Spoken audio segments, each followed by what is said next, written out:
한 주간도 평안하셨습니까? 아멘. 이렇게 평안의 인사를 나누는 것이 얼마나 감격의 겨운 기쁨인지 모르겠습니다. 특히 요즘 같은 시대에 내내 항상 평안하시기를 주의 이름으로 축원합니다. 오늘 말씀의 제목은 선민지침서 첫 번째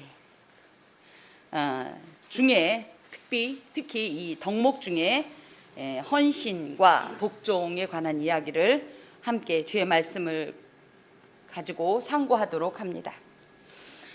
우리가 보통 딱 연초가 시작되면 제일 먼저 어떤 신앙적인 어떤 행동을 결단할 때 제일 먼저 뭘 하냐면 성경을 올해는 반드시 일독은 해야겠다 해서 성경 통독을 시작합니다. 창세기 얼마나 재밌어요, 그죠? 드라마틱하고 때로는 조금 이해를 못할 일들도 있고 조금 이상한 일들도 있어도 넘어갈만 합니다. 출애굽기에 오면 또 얼마나 버라이어티한지. 그래서 이렇게 하다는데 한 20장 정도부터는 슬슬 몸이 뒤틀리기 시작하다가 드디어 레위기를 만나면 마치 이 서해에서 불던 바람이 이 동해에 있는 우리나라로 따지면 그죠? 호랑이 등뼈라고 표현하는 그 태백산맥을 미처 넘지 못하고, 그쵸? 거기에 비를 뿌린다. 우리 어렸을 때 한국지리 배웠죠. 그런 것처럼 끝내 이 레위기의 산맥을 넘지 못하고 성경 일독을 통독을 포기하거나 아니면 뭐예요? 살짝 도저히 이거는 지금 제대로 읽지 못하겠다 싶어서 살짝 건너뛰어서 읽거나 아니면 이것을 조금 극복하고자 신약부터 읽기도 하고 하는 것이 바로 레위기입니다. 왜 그러냐 하니까 어찌됐든 너무 같은 말이 계속 반복되고 그래서 지루합니다. 더하여서 이 시대 이 문화로서는 공감하기 어려운 어떤 부정에 대한 규례나 이런 어떤 제사법들, 그리고 저희가 상상할 수 없는 어떤 그런 문화적인 요소들이 섞여 있다 보니 저희가 이것을 감당하기 어려운 것이 사실입니다. 그런데 놀랍게도 유대인들은요, 자녀들이 회당에서 공부를 시작하면 제일 먼저 뭐부터 읽게 하냐? 놀랍게도 레위기부터 공부를 한답니다. 왜 그러냐 할 때에 율법서, 즉 이 모세오경, 이걸 토라라고 하는데요. 이 토라는 선민에게 여호와 신앙의 근간을 이루는 매우 중요하고 기초적인 내용을 담고 있고, 그 중에서도 레위기가 창출 레민신 중에 이 레위기가 어디에 있다? 모세오경의 한가운데 있다. 그건 무슨 얘기예요? 뭐든지 가운데 있으면 뭐 한 거예요? 소위 말하면 하나님의 말씀 중에 중요하지 않은 것이 없다마는 그만큼 율법 중에서도 율법 핵심이라고 할 수 있는 내용이 바로 이 레위기에 담겨 있기 때문입니다. 특별히 이 레위기는 하나님의 구속함을 받아서 거룩한 백성 제사장 나라로 세워진 이 내용이 어디 있냐면 출애굽기 19장 5절에서 6절에 보면 뭐라고 그랬냐면 세계 여러 민족 중에서 네가 나를 잘 섬기면 그죠? 나의 소유가 되겠고 거룩한 백성을 삼을 것이고 제사장 나라로 삼을 것이라는 이 언약의 말씀을 근거로 이들이 선민이 된 거예요. 그래서 이렇게 선민으로 소명받은 이스라엘 백성들이 드디어 이 선민으로서의 정체성을 가지고 하나님과 이웃을 어떻게 섬기며 그래서 선민의 정체성을 유지할 것인가, 그래서 끝내는 구속이 이를 것인가 하는 내용을 담고 있기 때문입니다. 레위기의 중심 사상, 즉 키워드는 뭐냐면 가장 중요한 거룩입니다. 19장 2절에 보면 내가 너희 하나님인데 내가 거룩하니까 너희도 어떻게 해라? 거룩해라. 우리나라 사람들이 이해하는 거룩이 틀리진 않지만 조금 아쉬운 부분이 조금 치우쳤다. 우리는 거룩하면 무엇을 생각해요? 주일날 빠른 옷 깨끗하게 입고 와야 되고, 그죠? 머리는 감아야 되고, 그죠? 아침에 세수 안 하거나 양치 안 하고 교회 오면 돼요, 안 돼요? 거룩하지 못하겠으리. 그리고 교회 와서 크게 말하면 돼요, 안 돼요? 원래는 저희는 어떻게 했어요? 교회 가면 지퍼 찍. 그래서 어린 시절에 교회 가서 쓸데없이 뛰거나 아이들이 뛰거나 그러면 어른들이 다 어떻게 써요? 얼른 사탕을 물려주거나 과자를 물려주면서 거룩한 곳에서 이게 조금 아쉽다. 이 거룩이라는 원뜻은 이 히브리어로 거룩이란 말은 카도시라는 말로서 뭐냐면 마치 고속도로 상에 보면 노란 황선 있죠. 아니 노란 황선 똑같은 말이구나. 황선 실선 있죠. 이것처럼 가는 길이 확실하고 오는 길이 확실한 이 절대적인 분리대, 구분, 구별 이런 뜻을 갖고 있습니다. 이것에서 제일 먼저 떠오르는 이미지가 뭐냐면 우리와 하나님은 철저히 구별돼 있다. 구분된다. 왜? 이분은 창조주시고 우리는 피조물이고 그야말로 신이시고 우리는 인간이고 이분과 우리가 공유되는 속성들도 있지만 하나님의 절대적인 속성을 인간은 절대 따를 수 없다. 이런 고백들을 가지고 있어요. 그래서 우리가 가지고 있는 거룩의 이미지에 조금 이것을 더했으면 좋겠다. 무엇보다도 군계일학이라는 표현이 있죠. 그래서 어느 곳에 가든지 거룩한 사람은 구별되게 되어 있어요. 사실은 튀게 되어 있어요. 이런 내용을 품고 있습니다. 왜 이렇게 이야기하냐 할 때 그야말로 거룩한 백성이요 하나님의 소유로서 이 이스라엘이 감당해야 할 일이 뭐였냐면 이 세상의 제사장 나라의 사명을 감당해야 됐기 때문에 그래서 우리가 지난 출애굽기에 봤지만 제사장은 의복이 어땠다? 예, 고유했어요. 이 제사장의 의복을 아무나 입을 수 있어요, 없어요? 없어요. 제사장이 하는 일을 누구라도 할 수 있어요, 없어요? 그런 것처럼 선민 이스라엘 이 공동체에게는 이런 어떤 하나님의 제사장적 사명이 있다는 것을 주지시키고 또 그렇게 살아가게 하기 위해서 제일 중요한 거룩을 하나님께서 이 율법서 안에 하나의 키워드로 주셨습니다. 방금 말씀드린 대로 이것은 출애굽기 19장 5절에서 6절에 대한 확장된 해석이에요. 그래서 레위기 전체가 어떻게 하면 거룩한 백성이요 하나님의 소유된 그야말로 또 제사장 나라로 살 것이냐에 대한 소위 말하는 하나의 매뉴얼입니다. 지침서, 또 인도서. 그래서 레위기를 크게 이 학자들은 얘기합니다. 레위기는 뭐냐? 크게 예배와 문화다 이렇게 얘기해요. 예배라는 것은 우리가 하나님 나라의 백성으로서 하나님을 어떻게 섬길 거냐 하는 부분을 다뤘다는 거예요. 그것이 16장까지고 17장부터 27장까지는 이런 하나님의 백성으로서 이 세상 가운데 어떤 고유하고 독특한 여호와 신앙인으로서의 이 문화를 가지고 이 세상 가운데 살아갈 거냐 하는 내용을 갖고 있기 때문에 레위기를 예배와 문화라고 얘기하는데 수직적으로 이 예배는 수직적인 어떤 관계를 얘기해요. 그래서 수직적으로는 하나님과 어떻게 관계를 맺을 것이고 그 관계를 어떻게 관계 속에서 교제할 것이고 유지할 것인가에 대한 이야기를 또 그 방법을 그래서 예배에 관한 것을 얘기하고 또 수평적으로는 사회 속에서 이 문화 속에서 선민 이스라엘 백성으로서 어떤 정체성을 가지고 살아갈 것인가를 규정하고 있습니다. 우리가 이 십자가를 보통 뭐라고 얘기해요? 로마의 사형틀이다. 그것도 특히 가장 극악한 범죄인에게 사용되었던 사형틀이라고 하지만 이 십자가는 신학적으로나 교리적으로 굉장히 중요한 어떤 의미를 가지고 있는데 방금도 말씀드린 것처럼 이렇게 아래로 내려오는 이 수직은 뭐다? 하나님과 우리의 관계를 이야기하고 이 수평은 뭐다? 예, 사람과 사람 사이에 어떤 이 행해야 될 것을 또 이렇게 교리적으로 신학적으로 또 규정하고 있는 내용이기 때문에 우리가 무엇이든지 항상 어떤 이 십자가의 정신에 맞춰야 한다는 것이 단순히 고난, 헌신, 희생을 넘어서 이런 측면도 좀 생각해 볼 필요가 있습니다. 자, 좀 봅니다. 1장 1절에서 17절까지는 특별히 어떤 내용을 담고 있냐면 하나님께 나아가는 방법, 하나님을 만나는 방법. 그래서 일종의 예배의 기본 원리를 다루고 있습니다. 보면 1절 여호와께서 회막에서 모세를 부르시고 그에게 말씀하여 이르시되 이게 굉장히 중요한 내용이에요. 혹시 출애굽기 40장이 지금 다 보이시나요? 자 보면 34절부터 좀 볼까요? 시작. 구름이 회막에 덮이고 여호와의 영광이 성막에 충만함에 모세가 회막에 들어갈 수 없었으니 이는 구름이 회막 위에 덮이고 여호와의 영광이 성막에 충만함이었더라. 결론적으로 뭐예요? 성막을 완성하자 그 위에 누가 임하셨어요? 하나님의 영광이, 그야말로 이 지상 가운데 하나님의 어떤 실체라고 볼 수는 없지만 그 하나님의 실체를 상징하는 구름이 이 성막을 가득 덮었어요.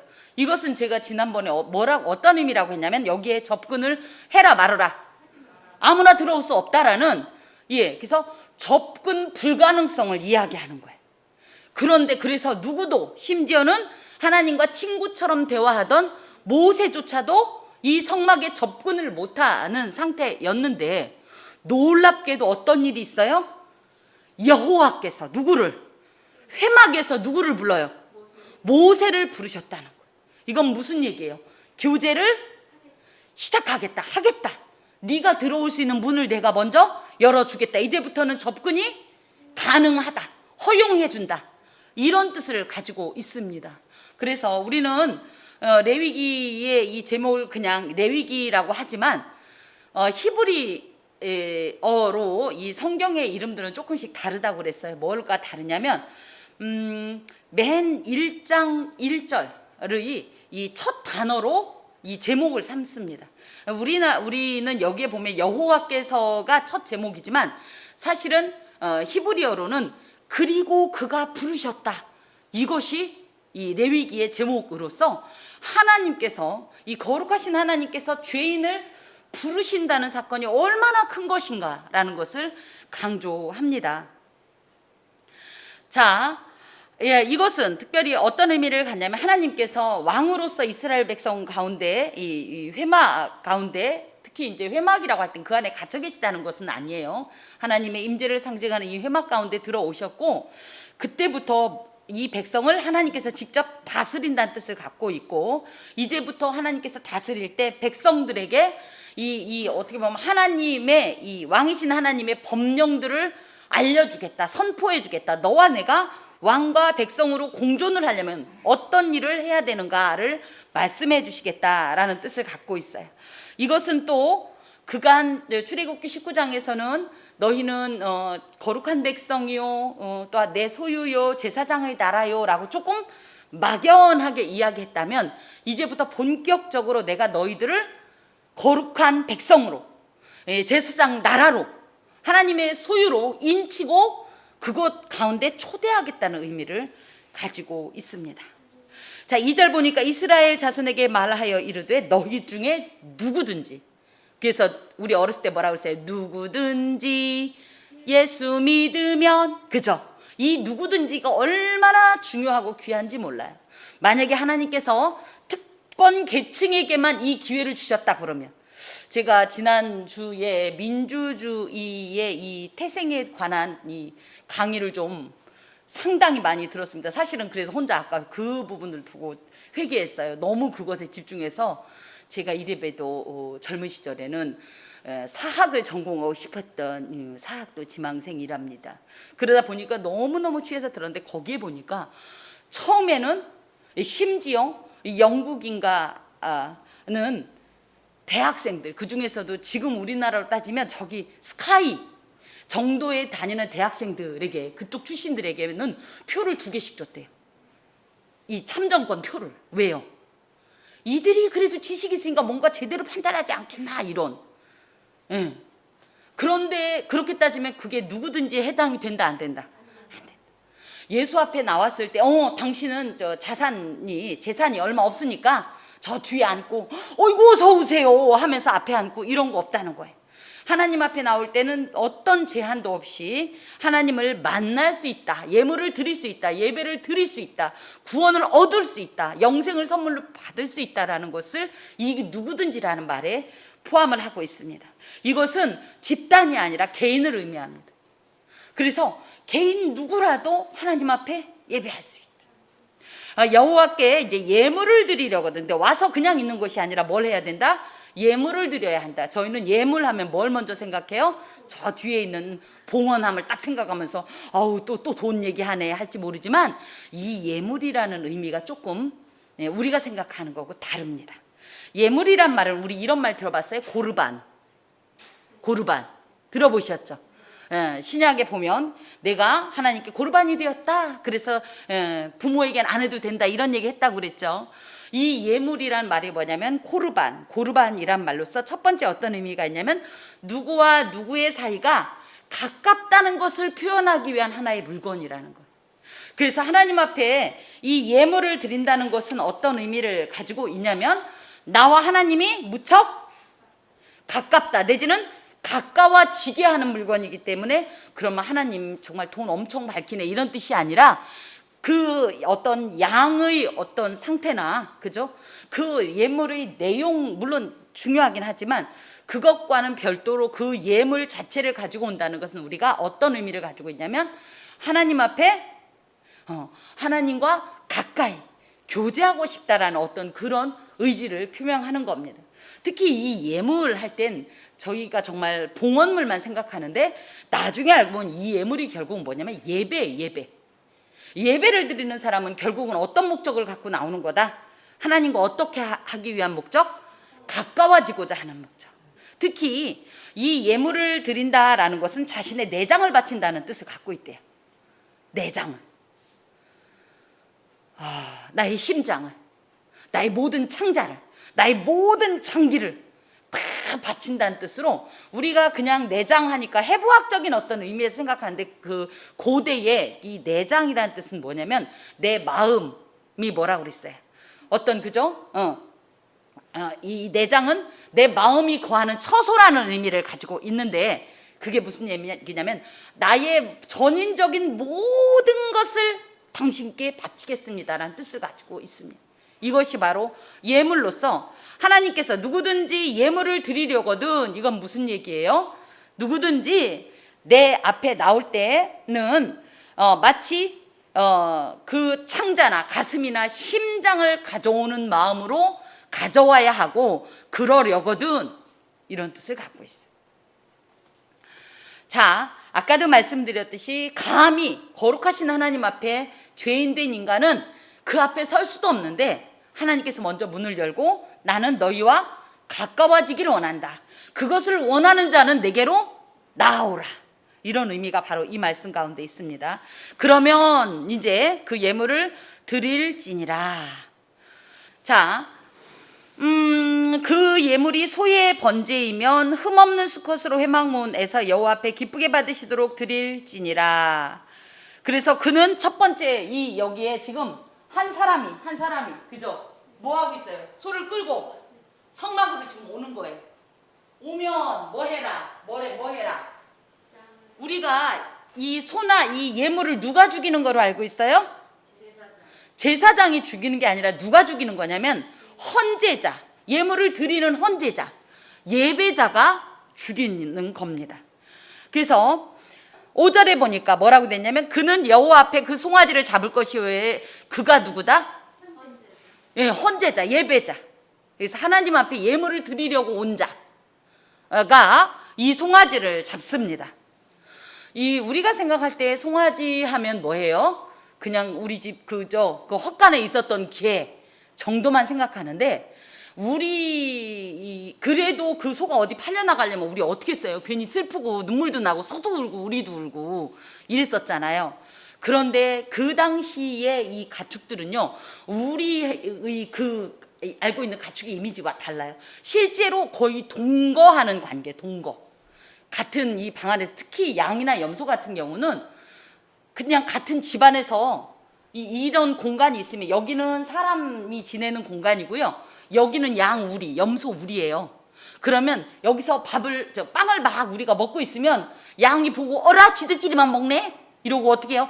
망양하고 와가지고 혀를 하면 나 한 입 먹고 너 한 입 먹고 나 한 입 먹고 너 한 입 먹고 이러던 사이가 바로 이스라엘 백성들의 가축 이미지입니다.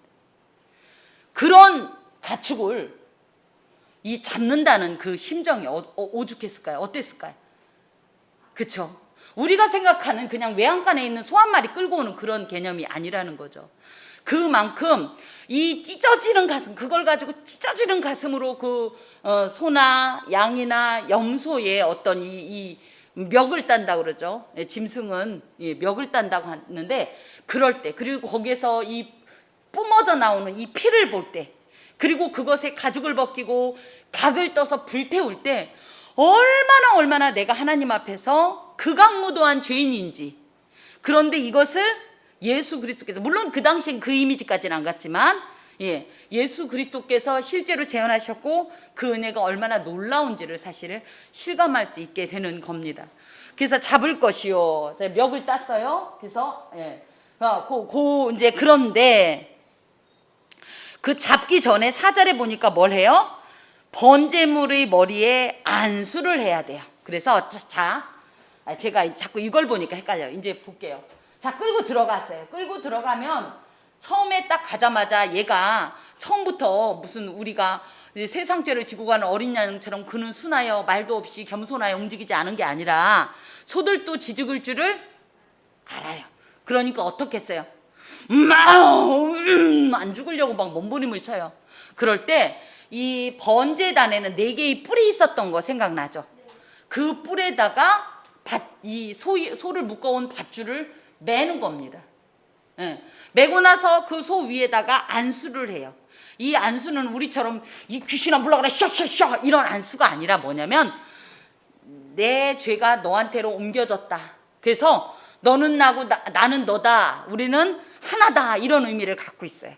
그런데 내 죄가 어찌됐든 너한테 옮겨졌기 때문에 나는 안 죽고 너는 죽고, 이것이 바로 이 장면입니다. 그런 다음에 이제 멱을 따서 피를 누가 봤냐면, 사실 여기에 보면 안 보이지만 얘는 이 헌제단은 멱을 따고 이 제사장이 통을 가지고 그 피를 받는 거예요. 그런 다음에 이 피를 받은 제사장은 그걸 어떻게 하냐면, 회막문 앞에 뿌릴 것이요가 아니라 사실은 뭐냐면 번제단에다가 이렇게 번제단 주변에다 이렇게 뿌리는 것을 의미해요. 그리고 나서 여기는 제사장이 가죽을 벗기는 거로 나와 있는데 아닙니다. 가죽도 누가 벗기냐면 헌제자가 벗깁니다.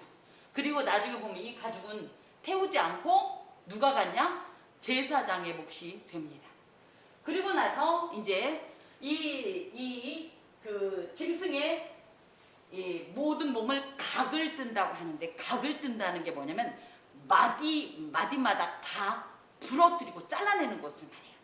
그렇게 해서 제사장에게 주면 제사장은 그걸 이런 식으로, 그래서 막 갖다 쌓아놓는 게 아니라, 저희 닭도리탕 할 때 닭 날개는 날개대로 다리는 다리대로 해요, 안 해요? 하지만 여기서 지금 번제단 위에 제사장이 누울 때는 그야말로 소 다리는 다리대로, 앞다리 뒷다리 이렇게 쭉쭉쭉쭉 이렇게 놓는다는 거예요. 그것이 이제 조금 이따 설명을 드리겠고, 그런 다음에 그 중에서도 특히 내장과 정강이 부분은 더럽기 때문에 물로 깨끗이 씻어서 또 주면, 이것까지도 다 번제단 위에 놓고 제사장이 태우는 장면이 이렇게 기록되어 있습니다. 자, 제물의 조건은 뭐냐면, 여기에 보니까 뭐라고 되어 있냐면 3절에 그 예물이 소의 번제이면 흠없는 수컷으로 드려야 된다, 이렇게 되어 있어요. 즉 가축 중에 하나를 드려라. 저기 나가가지고, 우리 가축 아까우니까, 그죠? 저기 나가서 사슴고기 하나님 좋아하실라나? 사슴 잡아도 안 되고, 그죠? 우리 동네 멧돼지가 지금 횡포를 부리는데 저 멧돼지 좀 잡아다 바쳐야 됐다, 그거 아니에요. 내가 직접 기른 가축, 왜 그 가축인지는 아까 드린 말씀으로 이해를 하셨죠? 반드시 그 가축으로 드려야 되는데, 그 가축의 조건이 뭐냐면 흠이 없어야 돼요. 흠이 없다라는 말은 완전하다라는 뜻의 타밈이란 말인데, 누가 봐도 그야말로 잘생기고 한쪽 눈이 이렇게 애꾸눈인 저기를 드릴 수 있다 없다? 없다. 쩔름마리를 드릴 수 있다 없다? 그래서 장애가 있는, 그야말로 무언가 그야말로 이 하자가 있는 이런 가축은 드리면 안 되고, 그야말로 누가 봐도 너무 이쁘고 너무 잘생기고 너무 멀쩡한, 너무 건강한. 그래서 말라기서에 보면 병 들어가지고 피착피착 죽기 직전에, 야 어차피 죽일 거 하나님 앞에 드려야지, 이런 거 하나님 받는다 안 받는다? 안 받는다. 오히려 이것은 하나님 앞에 기쁘시게 하시는 이런 어떤 예물이 아니라 하나님을 진노하시게 하는 어떤 이런 예물이라는 거예요. 그래서 하나님 앞에 흠없는 수컷으로 드려야 되는데 왜 이 흠없는 수컷으로 드려야 되냐라고 할 때 여성 신학자들이 이것에 불만이 많아요. 왜 맨날 하나님도 아버지라고 그러고 또 왜 여기서도 하필이면 수컷이냐? 이제 역사적 이 모든 예물은 예수의 예표인데요. 맞습니다. 이것은 첫 번째 우리가 예상하듯이 예수님이 역사적으로 남자로 오셨었기 때문에 어떤 예수님의 이 역사적인 예수님의 어떤 그 이미지를 표현하는 것도 맞고, 하나 더는 뭐냐면요. 그 당시에 수컷 하면 우리도 그랬지 않나요? 이게 뭐 얘기를 하다 보면 복잡한데, 사람 그러면 요즘은 person이라고 하지만 예전엔 뭐라고 그랬어요? man 이랬죠. man이 엄연히 얘기하면 뭐예요? 여자예요, 남자예요? 남자예요. 그렇기 때문에 수컷이라는 의미는 뭐다? 이 가축의 어떤 대표성을 가지고 있어요. 더 중요한 게 뭐냐 하니까 제가 기억하기로는 숫소하고 암소 중에 누가 더 비싸요? 암소? 맞죠? 저도 그랬던 것 같은데, 자, 암소가 하는 일이 너무 많기 때문이에요. 숫소는 일해요, 안 해요? 예, 밭도 안 갈아요. 밭은 누가 갈아요? 암소가 갈고요. 암소는 또 뭐도 해요? 새끼도 낳아요. 고기도 숫소는 맛없어 갖고 암소가 더, 전 그렇게 알고 있어요. 어찌 됐든 그런데 그 당시에도 숫소보단 암소가 훨씬 더 가치가 있는 존재로 여겼대요. 하나님께서 비싼 암소 대신 조금 덜 비싼 이 숫소 내지는 수컷들을 바치게 했던 이유는 인간의 어떤 이런 실용성을 생각했기 때문입니다. 하나님께서 그렇게 일방적으로 무언가를 하시는 분이 아니라, 그래서 늘 그러는 거예요. 하나님께서 하시는 일에는 다 그 이유와 목적이 있다라는 거예요. 예, 그렇게 해서 드려진다는 겁니다. 자, 두 번째, 예배의 대상은 누구냐면, 누구한테 예배하는 거예요? 예물의 대상은 하나님이십니다. 그래서 여기에 보면 3절에 여호와 앞에 드려라 하는데, 이 여호와 앞이라는 것이 우리는 여호와 하나님 앞에 이렇게 여슈 이렇게 드리는 걸로 생각하는데, 이 원어상은 파님이라는 뜻을 갖고 있어요. 파님 뭐냐면 얼굴이에요. 얼굴. 하나님의 얼굴 앞에, 이런 뜻입니다. 그 하나님의 얼굴은 뭐예요? 직접적으로 하나님을 대면하고 드리는 거예요. 이 예배도 마찬가지입니다. 하나님의 얼굴 앞에 지금 드리고 있는 거예요. 그래서 제가 뭐라 그러는 거예요? 예배 시간에 다리 꼬지 마라. 하나님하고 딱 마주 앉아가지고 다리 꼬고서, 그런데 하나님 예배 받으실래 말래요? 이러는 지금 여호와 앞에 드리는 게 예배예요. 여호와 앞이라니까 하나님 저기 계시고 그 앞에가 아니라 뭐다? 얼굴과 얼굴을 대면하고 하나님의 얼굴 앞에, 파님 앞에 드리는 것이 예배다. 이런 마음으로 드려라. 지금도 마찬가지입니다. 하나님이 여러분을 보고 계신데 여기서 지금 핸드폰을 볼 수가 있겠어요? 딴 생각을 할 수가 있겠어요? 시간을 볼 수가 있겠어요? 그렇죠? 이렇게 여호와 앞에 드리는 마음으로 예배를 드려라. 자, 제사의 목적을 보면 여기에 3절에 보니까 어떻게 하도록? 기쁘게 받으시도록. 기쁘게 받다라는 뜻이 예전에 연락한다라는 뜻이 있죠? 이게 기쁘게 받으신다는 뜻이에요. 그리고 9절에 보니까 뭐라고 돼 있냐면 향기로운 냄새가 되도록. 그래서 기쁘게 받으시도록이라는 표현은 그야말로 하나님께서 이것을 받으시면서도 굉장히 만족한 어떤 그런 의미고, 특별히 향기로운 냄새, 그러니까 어떤 분이 그래요. 어떤 목사님, 하나님은 육식주의자입니다. 그래서 고기 굽는 냄새를 좋아하십니다. 그러니 고기를 구워드리세요. 장난이지만 맞습니까? 그런 뜻이 아니라, 향기로운 냄새라는 뜻은 평안과 안식의 의미를 가지고 있어요. 하나님은 우리 때문에, 지금 우리의 죄 때문에 어떤 상태예요? 가슴이 그야말로 미어지고 속이 터지고 진노가, 그래서 코가 벌렁벌렁하고 콧김이 빵빵 나고 코가 시뻘개질 정도로 화가 난 상태인데, 이 하나님 앞에 기쁘시게 받으시도록 드리는 이 예배를 받으심으로 말미암아 이것이 향기로운 냄새가 돼서 진노가 멈춰지고 안정되고 평화로운 상태에 이를 수 있도록 이렇게 하나님 앞에 드리자라는 거죠. 그러려면 조건이 있는데, 창세기 4장 5절에 보면 가인과 아벨의 제사 얘기가 나올 때, 왜 우리는 가인의 예배는 안 받고, 아벨의 예배는 받고 가인의 예배는 받지 않았다고 알고 있어요? 그렇게 알고 있는 경우가 이제 있어서 예, 참 대답 잘해 주셨어요.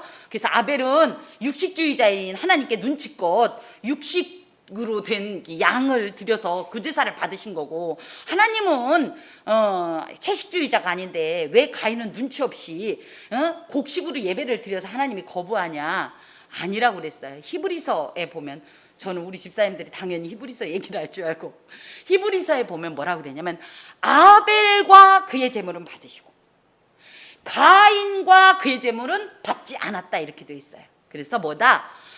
예배를 드릴 때 손에 있는 무엇보다 먼저 하나님 앞에 눈에 띄는 건 뭐다? 그 예물을 들고 있는 내가 먼저 눈에 띈다. 그래서 거꾸로 얘기하면 뭐예요? 아벨과 그의 제물 할 때 제물이 중요한 게 아니라 뭐가 중요했다? 아벨 네 마음이 중요했다. 가인과 그의 제물이라고 할 때도 마찬가지로 그런 의미에서 아벨이 어떤 마음으로 제사를 드렸길래 하나님이 받으셨고, 가인이 어떤 마음으로 제사를 드렸길래 받지 않았나를 우리가 생각해 볼 필요가 있는데요. 그래서 조건은 뭐다? 예배자가 이 예물보다 더한 어떤 가치와 이 더한 어떤 경건한 어떤 태도와 마음으로, 그래서 완전한 마음으로 하나님 앞에 예배 드리는 것이 하나님을 기쁘시게 하고 하나님께서 이 냄새를 향기롭게 받는 것에 대한 아주 절대적인 조건이 되겠습니다. 그러면 우리로 따지면 뭐냐? 이렇게 이제 표현할 수 있어요. 여기서 우리 지금 현재 드리는 예배는 누구보다도 경건해. 누구보다도 무엇보다도 완전해. 그런데 밖에 나갔더니 개차반이야. 사람 삶이 도저히 눈 뜨고 봐줄 수가 없어요. 어디 가서 저 사람이 우리 교회 같이 다닌다고 얘기할 수 없어요.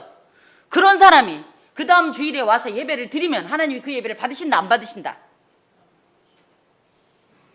물론 회개하고 다시 원점으로 또 시작하겠지만, 엄연히 말씀드리면 그대로 회개 없이 나오면 하나님이 그 예배를 받는다, 안 받는다? 거부한다는 뜻을 우리가 이 안에서 읽어야 합니다. 그만큼 하나님 앞에 예배하는 태도가 중요하고 엄격하고 진지하고 무섭습니다. 자, 그 다음에 보면 4절에 보니까 그를 위하여 속죄가 될 것이라. 이 진짜 번제의 목적이요, 여기에 있습니다. 속죄가 되게 해야 해요. 속죄가 뭐냐 할 때 우리 덮다, 넘어가다 들어봤죠? 6월 넘어가다.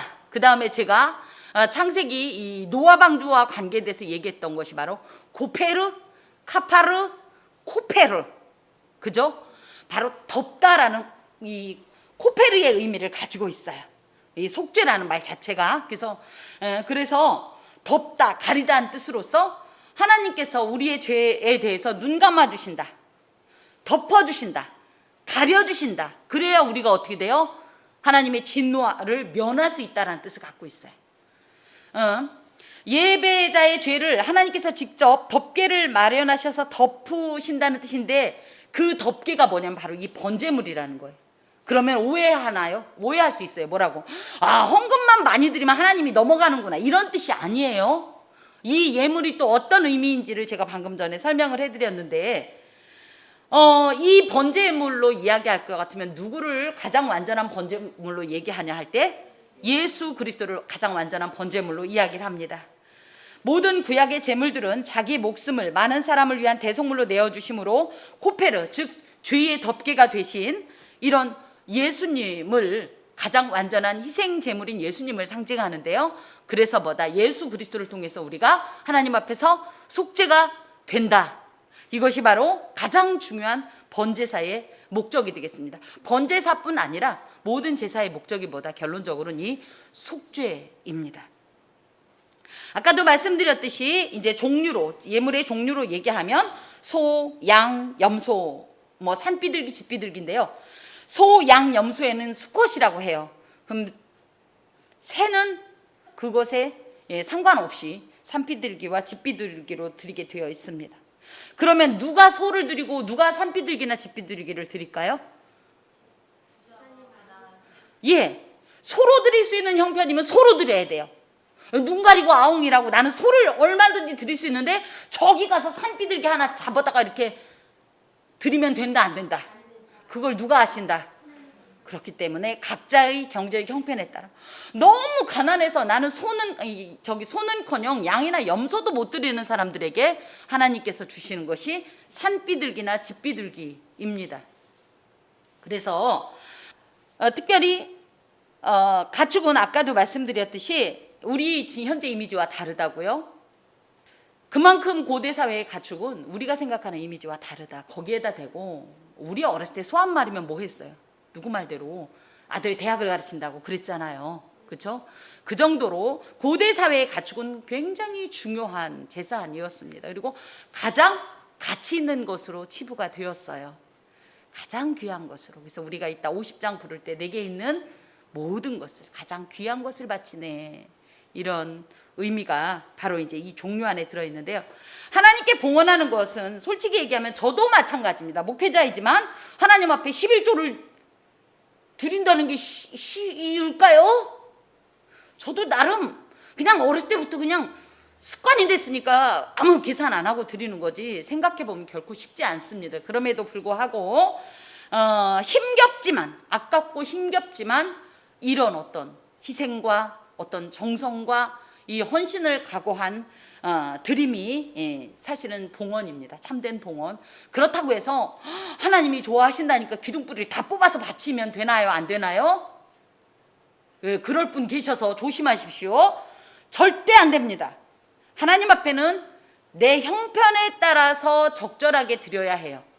지나치게 대출을 받아가지고 나는 내 마음은 막 10억을 드리고 싶어서 대출을 받아서 10억 헌금하면 돼요? 안 돼요? 아이고 하시려고 그러나 보네. 안 됩니다. 노 절대 안 됩니다. 그래서 딱 내 형편에 맞춰 하나님 앞에 최선을 다한 정성으로 드리는 것이 이 예물의 기본적인 어떤 이 예물에 대한 우리의 마음입니다. 딱 이제 절차를 아까 이제 다 설명을 드렸는데, 희생 제물이 회막 문 앞으로 끌려 나오면 제물을 묶은 줄을 번제단 뿔에 매는 거예요. 이것에 대한 내용이 시편 118편에 기록되어 있어요. 그리고 나서 선제자는 그 제물 위에 손을 얹는데, 아까도 말씀드렸듯이 당장 고재규만 같아도 여기 오면은 얘가 가만히 있을까요? 그냥 나를 눌러서 안수해 주세요. 주인님의 죄를 대신하고 죽겠어요. 이러는 고양이 없어요. 그래서 어떻게 하냐면 여기엔 손을 얹는다고 되어 있는데, 사실은 엄연히 얘기하면 강제로 눌러서, 얼마나 이런 드림이 이 단계가 얼마나 나의 죄에 대한 이 한과, 그죠? 이 미안함과 아픔이 있을지 상상해 보시기 바랍니다. 그리고 나서 제물이 자신과 하나 되었다, 즉 죄가 전가됐다라는 것을 상징하고요. 안수가 끝나면 제물을 죽이고 가죽을 벗기고 각 부위마다 각을 떠서, 근데 특히 이 각을 뜨는 이유가 뭘까? 맞아요. 잘 타라고. 완벽하게 다 타라고. 그래서 한번 죽는 것으로 끝나는 것이 아니라 완벽하게 다 태워져야 진짜 번제물로서의 어떤 역할을 다 하는 거예요. 예수께서도, 자 보세요. 예수께서 죽으셔야 했어요. 그러면 어떻게 죽을 수 있었어요? 여러 가지 방법이 있었어요. 그렇죠? 그런데도 어떻게 했어요? 가장 잔인하고 잔악하고 끔찍한 십자가에 죽으시고, 그 안에서도 특히 물과 피를 다 쏟으실 정도로 온몸에 이렇게 바쳐진 것이 바로 어떤 신약적 이 번제사의 어떤 이런 모습입니다. 특히 이제 피제사에 대한 이제 얘기를 드리면, 히브리서 9장 22절에 보면 피 흘림이 없은즉 사함이 없느니라 라는 말씀처럼 죄를 속하기 위해서 결론적으로 가장 중요한 것이 바로 이 피로 드리는 어떤 제사의 원리입니다. 그래서 최초의 희생의 피는 창세기 21장에 하나님께서 범죄한 아담과 하와에게 입혔던 이 가죽옷에 있습니다. 하지만 인간이 하나님 앞에 이제 처음으로 드렸던 어떤 이런 희생 제사는 아까도 이야기했던 아벨의 어떤 제사로서요. 이것이 속죄의 교리로 연결이 되는데, 첫 번째 하나님의 원리는 뭐냐면, 죄는 그 대가로 반드시 죽음을 지불 받는다. 그래서 죄의 삭은 사망이요라는 로마서 6장 23절의 말씀을 이제 기억하시면 되겠고, 하지만 인간은 뭐예요? 이 죄를 스스로 지불하거나 그 대가를 지불하거나 없앨 수 없는 어떤 이런 무능력한 실존이 있습니다. 그럴 때에 하나님께서 죄에 대한 하나님의 공의 뭐예요? 죄의 삭은 사망이라는 공의와 그럼에도 불구하고 인간에 대한 어떤 하나님의 사랑을 이중적으로 충족시킬 수 있는 유일무이한 원리가 바로 뭐냐면 피로서. 자, 피 하면 뭐가 제일 먼저 생각나요? 죽음. 그쵸? 죽음. 하지만 이 피는 또 뭐를 상징하냐면 생명을. 그래서 뭐예요? 이 피는 너는 죄에 대해서 죽고 이제 다시 하나님 안에서 살았다는 이중적 의미를 동시에 갖기 때문에 이 피로 하나님 앞에 예물을 드리는 겁니다. 아까도 말씀드렸듯이 이 피 제사의 원리가 또 예수께도 연결이 되는 거예요. 모든 희생 제물의 실체이신 예수 그리스도의 죽음 때문에, 그죠? 이것이 이제 피와 관계가 되고, 하지만 또 예수로 인해서 우리가 영원한 삶을 살기 때문에 또 이 피제사의 원리가 적용이 됩니다. 놀랍게도 히브리서에 그런 내용이 나와요. 구약에는 어땠어요? 한번 제사 지내고 나면 이 제사의 효력이 어땠어요? 길었어요. 다행입니다. 여러분, 이런 거예요. 오늘 예배에 은혜를 받았어요. 그래서 내가 그래 예수의 사람으로 살리라, 주의 백성으로 거룩하게 살리라, 아멘 하고 딱 밖에 나갔더니 화가 나요. 무슨 일 때문에. 별것도 아닌 거예요. 그래서 뭐라 그래? 이런 그랬으면 그 효력은 끝난 거예요.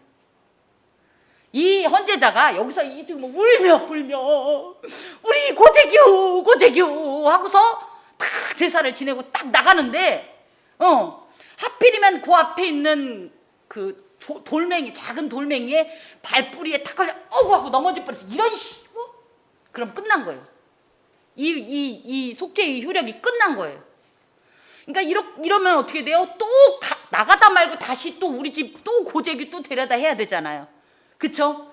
그것을 완전하게 보충한 게 누구다? 보완한 게 누구다?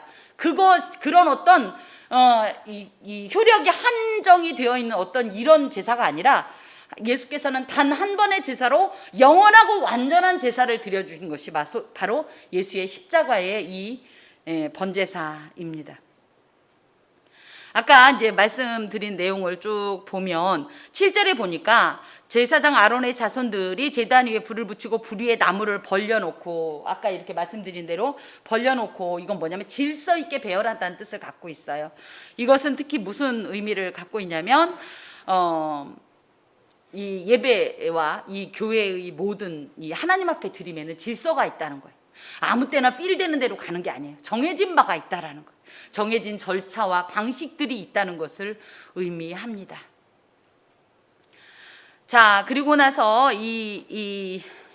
쭉 그 내용이 반복이 되어 있는데 11절에 보면 그가 제단 북쪽 여호와 앞에서 이 염소나 양의 번제를 드린다 할 때 사실은 뭐 지금 시간적으로도 다 뭐가 있어요. 남쪽에는 뭐가 있고 서쪽에는 뭐가 있고 다 있는데 북쪽만 그나마 공간이 좀 돼요.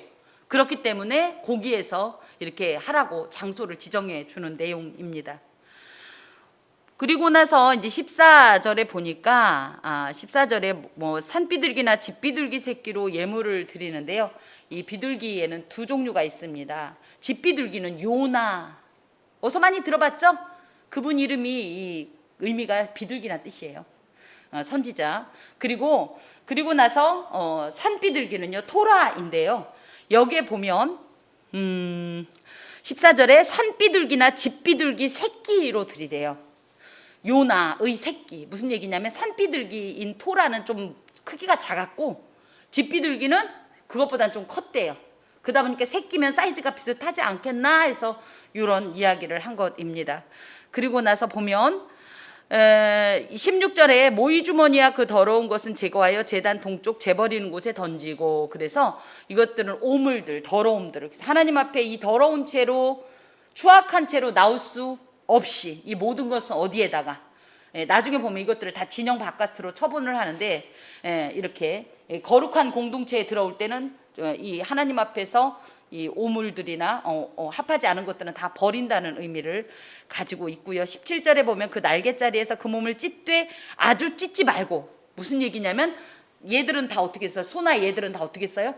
마디마디마다 다 잘게 잘라서 이렇게 부수었다면, 각을 떴다면 얘는 뭐예요? 너무 몸이 작은데 거기다 대고 또 마디마다 하면 정말 너무 볼품 없잖아요. 이 가난한 헌제자의 자존심을 생각해서 하나님께서 사이즈가 너무 작으니까 그렇게 해서 드려라. 그리고 왜냐하면 이 새를 각을 떠나버리면 이 진짜 불이 후룩 하고 타버리면 그만이잖아요. 그렇기 때문에 이런 어떤 것을 하나님께서 지정을 해 주십니다. 한편 이 내용에 보면 제사장과 예물 드리는 자의 역할이 딱딱 구분되어 있어요. 그렇죠? 그래서 첫 번째, 예배는 목사 혼자 드리는 게 아니다. 그런 뜻을 갖고 있어요. 제사는 제사장 혼자 드리는 게 아니에요. 함께 드리는 거예요. 그래서 사실은 우리 예배 가운데 보면 교독이 있고요. 그렇죠? 예, 교창 같은 것들이 또 예전엔 있었습니다. 제가 한 절 부르고 여러분이 이렇게 하는 이런 것들. 그리고 뭐든지 그래서 목사가 이 강단에서는 거의 혼자 있는 것 같지만 함께 예배하는 것이 온전한 예배고, 예배자의 이 예배자와 예물을 드린 자의 역할이 구분된 것이 이제 그런 의미를 가지고 있기 때문에 여러분께서는 여러분의 어떤 예배 가운데의 역할을, 또 저는 저의 역할을 해서 함께 하나님 앞에 예배하는 것을 이 상징하는 것이 바로 이 구분의 이 역할의 구분입니다. 더하여서 예배의 원리 가운데는 특히 거룩을 반드시 지켜야 해요. 근데 이 거룩이라고 할 땐 이 안에서만이 아니라, 그죠? 보이는 곳에서만이 아니라 어디에서도, 보이지 않는 모든 일상 가운데서도 우리가 거룩을 유지하고 있다가 하나님 앞에 나와야 한다라는 거고요. 특히 이 제사법, 이 예배법은 누가 만드는 거예요 지금? 예, 절대 모세나 백성들이 우리 이렇게 합시다 저렇게 합시다 만드는 게 아니에요. 사실은 이런 어떤 원리에 의거해서 예배 학자들이 예배안을 이제 공표를 합니다. 그래서 그것들이 수많은 역사에 의해서 이건 좀 나갔다, 이건 좀 부족하다 해서 이렇게 보완이 돼서 지금에까지 이른 건데요. 이것은 하나님께서 약속하시고 인정하시는 특별한 방법을 통해서 나가야 한다라는 의미를 갖고 있어요. 하나님이 정하신 방법대로. 그 중에 가장 대표적인 것이 무엇이냐면, 구원에는 우리가 생각할 때 여러 방법이 있는 것 같지만, 여러 원리가 있는 것 같지만, 길이 있는 것 같지만 아니다. 누가 정하신, 하나님께서 정하신 예수 그리스도만을 통해서 우리에게 구원이 임한다라는 의미도 함께 포함하고 있습니다. 레위기 안에는요, 지금 사실 오늘이 서론과 같이 하기 때문에 조금 시간이 더 걸리는데, 레위기 안에 또 특별한 것이 뭐냐면 7이라는 숫자가 참 자주 나와요. 이 7이라는 것은 뭐를 의미해요? 예, 하나님의 완전한 행위를 의미하면서 내가 완전하니 너희도 완전하라는 어떤 요구를 담고 있고요. 또 11절에 보면 11절부터 계속 연결되는 굉장히 또 불편하고 애매한 내용이 부정과 정결법 같은 것들이 나옵니다. 이런 것도 결국은 뭐냐면 다 거룩을 지향하라는 의미를 가지고 있어요. 자, 6장을 조금만 좀 더 보면, 자, 6장 내용에는요 크게 세 가지 정도로 좀 정리를 할 수가 있겠습니다. 번제의 이제 규례에 대한 보충적인 어떤 내용인데요. 첫 번째 보니까 9절에 번제물은 아침까지 두고 제단 위에 있는 석쇠 위에 아침까지 제단 위에 있는 석쇠 위에 두고 제단의 불이 그 위에 꺼지지 않게 해라. 그래서 뭐예요? 번제단의 불을 꺼뜨리지 말란 내용이 중간중간 마치 후렴구처럼 들어가 있는데, 이것은 뭐냐면 번제단이 올라가고 있다는 것은 연기가 막 피어오르고 있다는 뜻이고, 그러면 이 회막을 중심으로 이렇게 이스라엘 진영 백성들이 진영을 치고 있다가 번제단 이렇게 그저 번제단에서 연기가 올라가는 걸 보고 다른 이들이 뭐라고 생각하겠어요? 아, 오늘 예배 드리고 있구나. 그래서 예배에 어떤 시각적 효과가 있습니다. 무엇보다 이 불은요, 이 번제단 위에 붙인 불은 사람이 만든 불이 아니에요. 나중에 9장에서 확인하는데 하나님께서 주신 불입니다. 그래서 그 다른 불을 쓰다가 나답과 아비후가 죽은 거예요. 그래서 이 하나님께서 주신 불이기 때문에 꺼뜨리면 안 됩니다. 이건 어떤 의미를 갖고 있냐? 예배는 언제나 끊이지 않고 지속되어야 한다. 그러면 그래서 요즘은 뭐 24시간 예배, 72시간 예배 이런 게 있던데, 이런 뜻이냐? 우리가 이곳에선 또 정해진 양식에 따라 예배를 한다면 또 뭐예요? 이곳을 나가선 생활 속에서 하나님 앞에 끊임없이 예배한다는 뜻을 가지고 있어요. 자, 또 하나는 뭐냐면 시편 121편에 보면 이스라엘을 지키시는 자는 졸지도 않고 주무시지도 않는다라는 뜻처럼 이 하나님께서 이스라엘 백성들을 끊임없이 보호하시고 돌봐주시고 지키신다, 동행하신다는 것을 상징합니다. 10절에 보니까 제사장의 의복에 대한 이야기가 나오는데요. 죄를 치울 때와 또 진영 바깥에 버릴 때의 의복이 다릅니다. 그래서 그야말로 죄를 치울 때는 성막 안에 있었기 때문에 제사장의 의복인 세마포 옷을 입는 거고요. 밖에 나갈 때는 일반 자기 옷을 입는 거예요. 평상복을 이렇게 구분을 함으로 거룩한 이 일이 얼마나 거룩한 일이고 하나님의 어떤 영광을 상징하는 회막이 얼마나 거룩한 어떤 공간이고 시간인지에 대한 인식이 있어야 돼요. 그래서 사실은 아까 처음에 말씀드린 대로 교회에 와가지고 저희가 물론 교회 왔으니까 숨도 쉬지 말라는 정도로 엄격할 필요까지는 없지만 그래도 함부로 행하는 것을 좀 삼가야 합니다. 자, 마지막으로 보면 12절에 제사장은 아침마다 나무를 그 위에 태우고 하면서 이제 이 예배가 뭐냐면 특히 번제는 상번제라고 해서 매일 아침에 하나님 앞에 예배하는 것을 의미해요. 그래서 이건 뭐냐 하면 의무적으로, 예배는 의무적으로 반드시 드려야 하는 예배가 있다라는 거예요. 우리의 지금 문화로 따지면 대표적으로 뭐가 그런 예배겠어요? 바로 이 주일에 드리는 예배입니다. 그리고 나서 여기 12절 아랫부분에 보면 화목제의 기름을 그 위에 불사르라. 그래서 번제는 의무적인 제사, 반드시 드려야 되는 제사라면 화목제는 자원적인 제사입니다. 그래서 더 드리고 싶은 사람은 더 드리는 거예요. 자, 번제는 레위기에는 그 당시에 이제 구약 이스라엘에게 이제 적용됐던 건데 5개의 제사가 있습니다. 첫 번째 오늘 배운 번제, 다음 주에 소제, 그 다음에 방금 말씀드렸던 화목제, 죄를 속하는 그 다음에 기물과 관계된 속건제가 있는데요. 이 중에서도 가장 기본적이며 중심적인 제사가 바로 번제입니다. 특히 번제와 소제는 좀 방법적인, 제사의 방법적인 의미이고요. 화목제, 속죄제, 속건제는 어떤 거기에 의미를 담은 어떤 예배다, 제사다라고 구분을 조금 할 수가 있고요. 히브리어로 이 번제사는 올라라는 말입니다. 우리나라 말하고 비슷해요. 올라가다. 그래서 뭐가 올라가다? 향기로운 냄새가 올라가다. 이 말에서 이제 유래한 것이 번제입니다. 가죽을 제외한 희생 제물 전부가 불로 태워져서 하나님께 올라가면 그것으로 인하여서 하나님께서 기쁘시게 받으시고 향기로운 냄새로 흠향하시고 속죄를 이루시는 건데 그것을 이루기 위해서 우리가 어떻게 해라, 헌제자가 이 번제물이 바싹 완전히 연소되는 것처럼 하나님 앞에 완전히 헌신되는 것을 이 올라라고 표현합니다.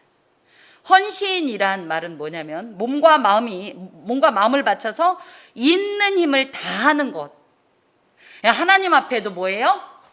나의 모든 것을 바쳐서 무엇을 위해?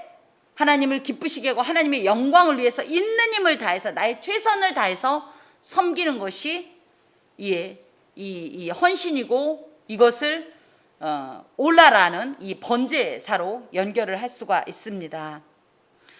특별히 우리가 오늘 십계명 낭독에서 맨 마지막 부분에 함께 읽었던 내용인데요. 이것은 선민으로서 대신적인, 하나님을 어떻게 섬길 것이고 대인적인, 사람과 어떻게 지낼 것인가 하는 어떤 이런 덕목을 표현하고 있습니다. 그것이 뭐냐면 하나님을 향해서는 내 마음을 다하며 목숨을 다하며 힘을 다하며 뜻을 다하여 주 너희 하나님을 사랑하라는 것이고, 사람을 대해서는 내 이웃을 너 자신같이 사랑하라는 뜻입니다. 그래서 이것의 전형적인 모범이 누구였냐면 예수 그리스도이셨다는 거죠. 예수님만큼 하나님 앞에서 하나님의 기쁨과 그 영광을 위해서 자신을 헌신한 분이 계십니까? 또 예수님만큼 죄인과 심지어 세리들과 친구가 되고 가장 비천한 자들과 함께 식탁 교제를 나누면서 그렇게 이 하나님의 어떤 사람으로서 하나님의 하나님 되심을 증거한 이가 있겠습니까? 그런 의미에서 번제의 아주 전형적인 모범이 바로 예수 그리스도이십니다. 이것을 뭐라고 하냐 할 때 예수님의 십자가는 예수님의 번제사다.